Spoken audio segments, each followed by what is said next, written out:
Hi everybody. Now we will learn how to convert the flowchart to code and edit this code in Visual Basic. The chart of clicking button like this, we will convert it to the code with if statement and the variables definition in the class, in the public class, and it determines the size of the form in the form load.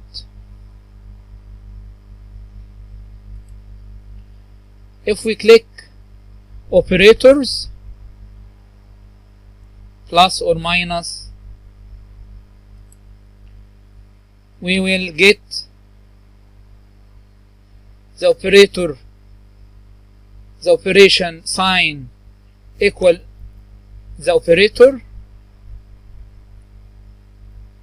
and the clear equal clear, first value equal result text box text. If we click the plus button, as we see here,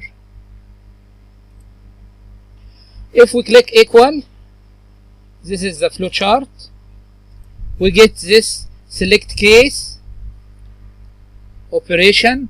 If we click plus, the operation sign will be plus, and so on. We add the two values, or the two values, multiply the two values, or divide the values, and the result text box text equal to the result value. This is when we click equal. This is simple. If we click C button, cancel button, it will be show result box text equal 0 again. Thanks for your attention.